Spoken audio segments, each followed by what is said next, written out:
20 years ago, I found myself as a teenager a big Mark Bowen T-Rex fan.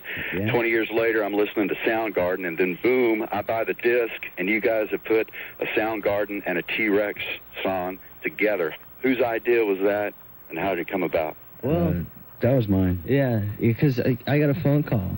I played it for you. In the middle of the night over the phone. The song was already recorded, and Axl was saying the Soundgarden thing.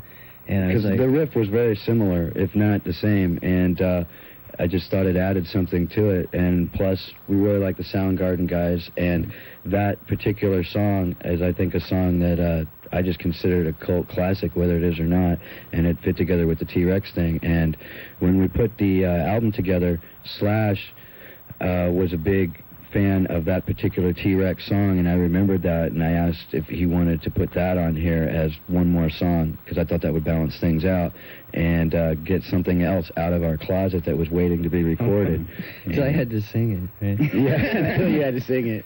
Yeah, that was you two guys sang together on that. But the combination of it, of the two songs and all that was, the song was more or less done, and then Axl sang just real naturally over the end of it, and put the Soundgarden vocals on there. It's a real sexy song, and then the end gets kind of aggressive, and so an aggressive, sexy song on top of that. Aggressive would be an understatement. It pretty much cuts to the chase. It just cuts right to the chase. Absolutely. All right, we're going to go to Oklahoma City, Oklahoma. Rock 100.5, The Cat is the station. William, you're on with Axl and Slash on Rockline. What's your question? Hey, guys. How you doing?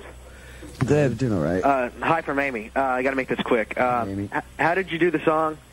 How did you come about to do the song, Since I Don't Have You? I really like that one. That's a good one. That song, for some reason, the song just fit things at the time, and we had some time, so we went in and did it without having any clue of really what it was going to sound like musically, because it's a completely different string arrangement and everything in the original, and we went in and just had fun with it. Originally done by a group called the Skyliners out of Pittsburgh, Pennsylvania, 1958. Here it is from Guns N' Roses. Punk rock at its finest. You're listening to Rockline on the Global Satellite Network. Nice little groove there towards the end of that, isn't it? Voodoo. Yeah. Like, we don't know what or how that happened. Yeah. There's a good story going behind that song, because I think that was one of the first songs that really started to turn this spaghetti incident thing into an actual album. Really? And we did it on off time on the road and recorded it in some, there's makeshift studio in Boston. Brought rental gear down there because all our gear was on the truck, and that was how badly we wanted to do it. We just, pulled out whatever we had, and talking about Gilby's guitar, we used his practice guitar, and we used rented gear and this and that. We couldn't find a guitar store in Boston. You're listening to Rockline on the Global Satellite Network. Yeah. Slash and Axl are with us tonight on Rockline, and we'll be back with more of your calls and more music from Guns N' Roses on the Global Satellite Network. 90 minutes tonight with Axl Rose and Slash from Guns N' Roses. Lots of phone calls. Let's go to Houston, Texas now. Actually, Katy, Texas. And Christine is listening to us in Houston at 101 KLOL. Christine, you're on with Guns N' Roses. Hey, guys. What's up? Hey. Not a whole lot. How's Texas? Not a whole lot here either. I just wanted to let you guys know that you're my favorite band. And I just wanted to know, are you going to plan on making any videos off the spaghetti incident? We're talking about it. We're talking about Since I Don't Have You, and Slash is working on a project for Hair of the Dog, actually. I have no idea. Well, we'll look forward to it. Christine, thanks for the call. Moses is in Texas, also El Paso this time, listening to 95.5 KLAQ. Moses, you're on with Axl and Slash. Hey, hello, Axl. Moses, what's happening? Hello, what's up, guys? Quick question. Why the release of the Estranged video with the Spaghetti Incident album coming out? It was just planned to make that video for a long time, and it was just the time to put the video out. We got it done, and we wanted to put it out, and we also had Spaghetti Incident, and plus it's Guns N' Roses, and it's confusing to everybody, and it's confusing to us, and it works for us, and we wanted everybody else to celebrate and join in our confusion.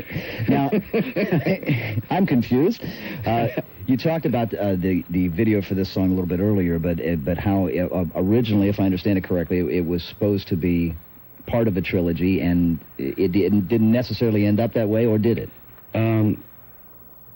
my friend Del James wrote a short story called Without You that was influenced by me and my ex-wife, and in some ways, and then I ended up writing a song that fit that story, which was Estranged.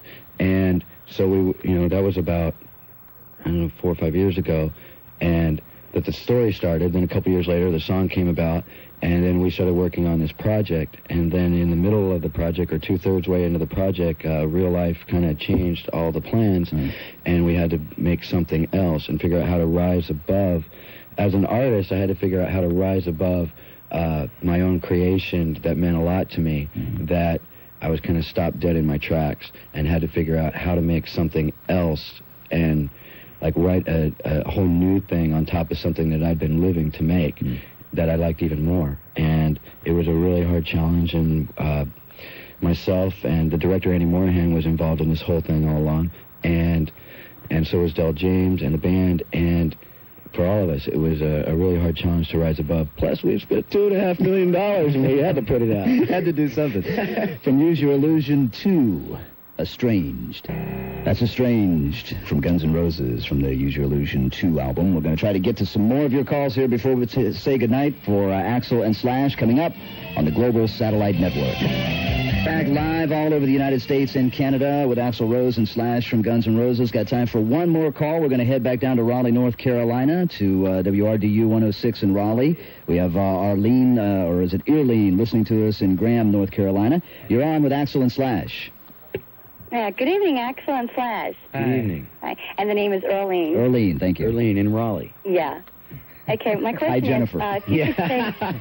If you can change one myth or any of the myths the public may have of Guns N' Roses, what would it be? There's too many, really, when it comes down to it. Change one myth? Wow, something the public perceives of you and the band that is not true. I don't know. When Use Your Illusions came out, I actually read a review that said we should have titled the albums Our Hitler, meaning me, or something. And I would like to change the myth that we want to control the media and control people. It's not, there's some people that believe that or something. It's like, I don't want to control the media. I just want things to be accurate. That's the only control that we want, is that it's accurate and the things that we say and do are there as we say and do them, not changed around or taken out of context or distorted. Yeah. And a lot of times we don't get an opportunity or a chance to rectify things without having to go a whole lot of trouble that opens up a whole new can of worms. Right. Yeah, the main thing about what I've been seeing since we've been off the road is the simple fact that the media is the one that's really bass-ackwards and very twisted. And I think it's actually sicker what they do than anything that they even try to make us out to be. Yeah. And it's a drag, because when it comes down to it, we've been together for a long time. I know it's as people, and it's like, be taking that seriously for one, and then from a completely wrong direction is just, it's a drag, and you don't have any control over it. So after a while, you have to take a sort of. We've been working on a book since we started as Guns N' Roses with Del James. We've been doing interviews for this book for a very, very long time to try to get an accurate picture with all of our own personal mistakes and our own personal nightmares, and actually it's very exposing but we want to show like an accurate picture of who we are and where we've been. It's not necessarily favorable in some places. It's like there's a lot of times I said that, what an idiot, I can't believe I said that, but we're going to put it all out. Right. Well, hopefully, and also to have you in a venue like this is hopefully an opportunity to sort of set the record straight. A venue? A venue. This is what? Third time Rockline, or is this 4? I think this will be number 4 altogether. 4. Wow. So everybody's up at my house right now, so I have to say hi. I'm late. I want to thank everybody for listening and for calling tonight, and remember to join us next Monday night as we continue to give you the chance to interview the biggest names in rock and roll directly from your living room or bedroom, as the case may be. But next Monday, you'll have a chance to meet newcomers Big Head Todd and the Monsters, plus Cracker. Also coming up in the next few weeks, a return visit from one of the major success stories of '93, Stone Temple Pilots. Yeah. We'll also be hitting the road to visit Rush directly from our Rockline studios in Austin, Texas. And coming up also, Rockline shows featuring Alice in Chains, Scorpions, and many, many more. Special thanks tonight to Tom Marr and Doug Goldstein of Big FD Management, and John Reese, to Warren Christensen of Geffen Records, and finally to our guests tonight, Axl Rose and Slash. It's great to have you guys here, and especially to have you together, man. It's been a real treat. It's been a great time. It's bizarre that we're here together. It's a good thing. But it's bizarre in a good way. Yeah, absolutely. Yo, better. It's been great. My name is Steve Downs. See ya.